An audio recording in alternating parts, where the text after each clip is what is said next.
hello. Good morning, good afternoon, good evening, whatever it may be for you. My name is Isaac, and welcome to another episode of Vanlife in NYC with Isaac. This is number 8, if you can believe it. 7 just came out. If you haven't given that one a go, please do.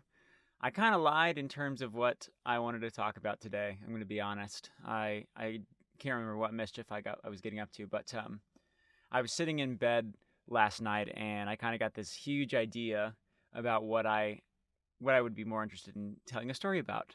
And I think one of the things that people ask me the most about in terms of living in a van is the sleeping situation. Like, do you feel comfortable? Do you feel safe? What size is everything? Blah, blah, blah.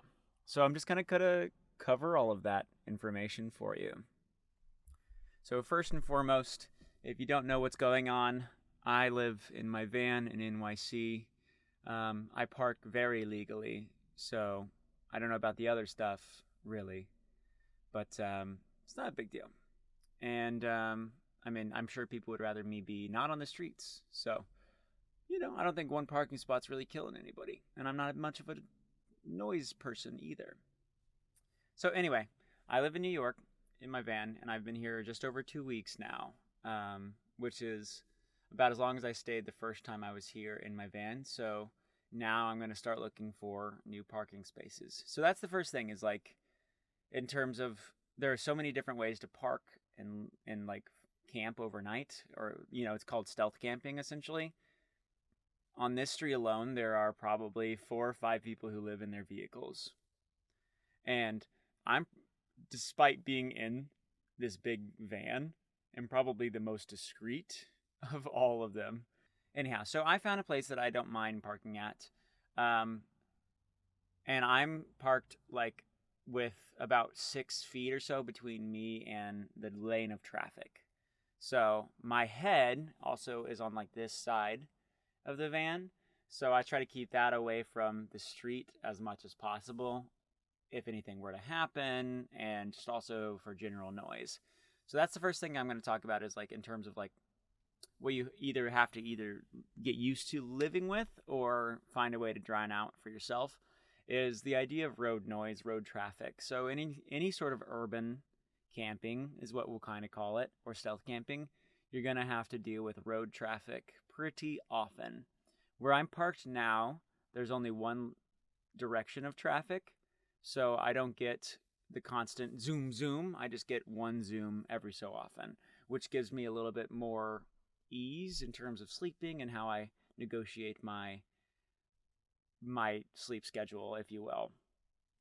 Whereas if I parked on like the other side of the street here, my head would be closer to traffic, and I'd get a lot more of the zoom zoom whenever they pass by. Like, I can feel it in my vehicle when people drive by, That's not just going to go away. I mean, air is still existing. You're still pushing mass, air being that mass, into something else.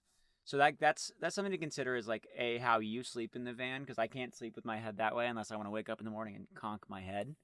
So I try to sleep with the passenger side furthest away from wherever the actual street parking is, or the actual like traffic is. So that's one thing. So you got to do noise. For a while there, to get rid of that noise, I had a white noise machine, because I felt like I just couldn't turn off my mind. And that's just like a general problem I've always had. So that's something to consider, because when you're doing regular camping, or, glamping as we'll call it, and you're out in the middle of nowhere, the only thing you have to worry about is like animal noise, and that's not going to bother you. That's almost soothing for some people. So this is kind of the biggest difference between like stealth camping or urban camping and like normal van life, where you get a little bit more quiet, a little bit more respite. Another thing that people ask me about is like safety regarding that with sleeping.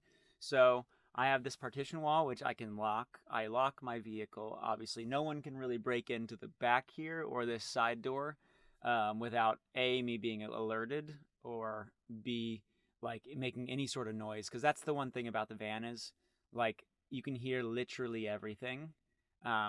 I think I was in Florida one time and some guy like ran his hand across the vehicle and I was like, whoa, what is that? Doesn't matter how much insulation you have, doesn't matter what you have going on inside your van or how much you paid to insulate it, you're still going to hear outside noise. That's just inevitable.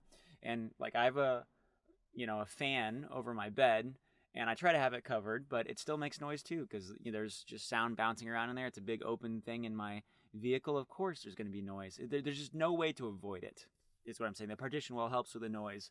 I have reflection filter over that, so that helps with the noise. But no matter what, you have to deal with that kind of thing. And safety-wise, I'm not worried. I carry a small amount of protective equipment. So my sister gave me a taser. I have a few different like knives and things like that, or just just keep it very chill and always within arm's reach, just in case someone were to try and get in here. How do I sleep is another big question I get. So the size of the bed is, I make a joke, it's called a queen, because it's basically the length and but not quite the full length of a queen, but it's got just a little bit bigger than a full in size.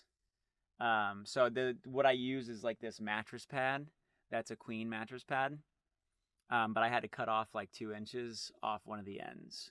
The width is fine, but the ends I kind of had to cut off to make them a little smaller.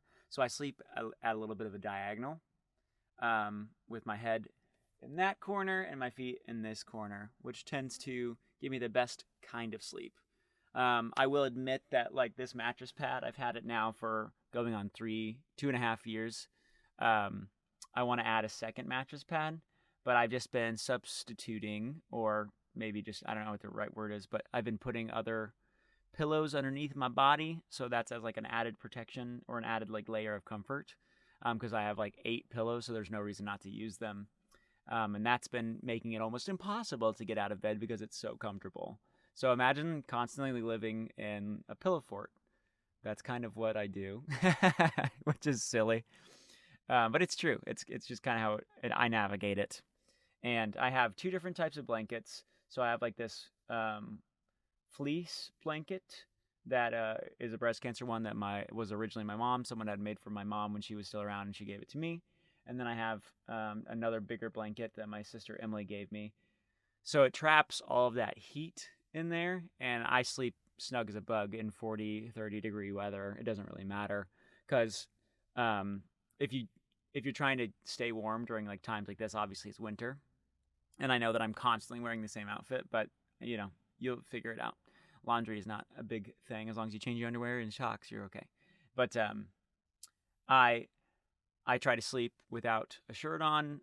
That way I can get as much body heat created for myself, as well as no socks, because with socks I find my feet tend to be colder than without. I don't know. It's very confusing, but body heat transfers and works in weird ways. Anyhow, so that's the sleeping situation in terms of how that works. And I have had another person in here with me, which has been kind of wild, because people are like, oh, can someone else come in here? I'm like, well, yeah, I've had I wouldn't say dating, but we were together for 2 months in here every single day, and so we spent a lot of time all snuggled up in here. So it's not impossible. Okay, it's not impossible to have 2 people in here. It's definitely the size. It's definitely meant for 1, but 2 can exist in here as well. It's not impossible. I could fit 3 people as long as you're not as tall as me. Should not be a problem. I was I'm 5'10", so I literally am the exact length of it. So that's why it's not comfortable for me to lay not diagonally. But if you're under 5'10", this should be no problem for you at all. And I have a Ram ProMaster. That's what I drive. Some people have Mercedes Sprinters. Some people have the Ford Transit. I think this is one of the right in the middle of the 2, because the Sprinter, I believe, has a little bit more width, but the Transit has more height. Is kind of how those work. But I'm perfectly happy with my setup. One thing you need to consider whenever you're doing this build is how you're going to do your bed, because my original design, I was going to have this kind of be 2 benches that the table kind of collapsed to make it into a bed. That way I had access to the back, and I had plenty of room. And then as I started working on the framing for everything. I was like, actually, I think I want a bed to be there all the time. And I think that was the best decision I possibly could have made. And it's so sturdy. I didn't even have to like nail anything into the floor, no screws in the floor, nothing like that. Everything is like supported by this little weight system that became so much more became the holding for my drawers, and it also became the storage space in my back. So there are so many different ways to look at it, because I wouldn't have had any of that storage space, and I wouldn't have had any space for clothing as well. At least it would have been different. I would have had to like lift the bed up every time to get to my clothes. It would have been a whole process. So create a design that you think will be most effective for you for daily use. Obviously, living in the van is not a forever thing for some people. I hope I'm not living in the van forever, but it's a great for now thing. And the cost of rent is actually so nice, because I'm really only paying insurance, which is great. You know, once you actually pay off your vehicle, you're just paying for the insurance, and that feels a lot better than paying, you know, some people I know paying $2,000 or more in rent here in New York, and I'm like, I'd be out of money so fast. So not that I'm not going to be out of money fast anyway, but anyhow, I know I've been running 1,000,000 miles a minute. I think the coffee is kicking in.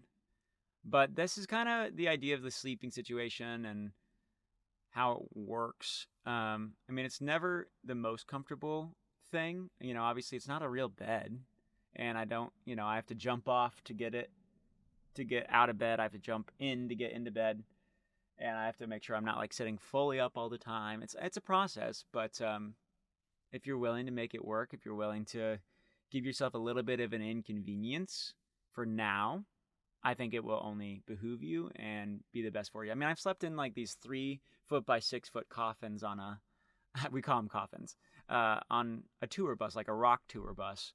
And so those, you get like a curtain, and you're in a thing of like either 1 or 2 people are sharing like this space, or like 3 people. So essentially 12 people can sleep on these big old RVs, and you stack them. So it's like 3 feet, or you have like 4.5 feet kind of deal between all of these. And you just have to climb into your bunk or jump into it or go to the bottom of it, whichever spot it is in the bunk. I've slept in a cabin on a cruise ship. So for me, literally, I'm used to noise. I'm used to something always going on, like whether it's the ocean or it's road noise, because we always drove the rock tour bus at night. So you're always on the road. You're always used to highway traffic. So this is really the best and most ideal of all of those situations, because I only have the occasional car passing by. So take it as you will. I know I kind of jumped around everywhere, but trying to explain this stuff is very difficult, because I've been doing it for 3 years now, and it's just hard to really narrow in on what is the most important aspect of it all. But I hope this was informative in some way. And yeah, sleeping in the van is pretty okay. It gets cold, it gets warm, all of the things. This is a fun winter season. I would prefer to sleep in the cold than sleep in the warm, that's for sure. And I would prefer to sleep out in nature than I would here in urban society, but this is what it is. So you make do with what you can do for yourself and your career, whatever you're doing. Anyhow, that's enough from me. I hope to hear from you next time. No idea what we'll talk about, but please do tune in, like, subscribe, whatever you are doing. I hope you're appreciating the pictures I'm posting as well.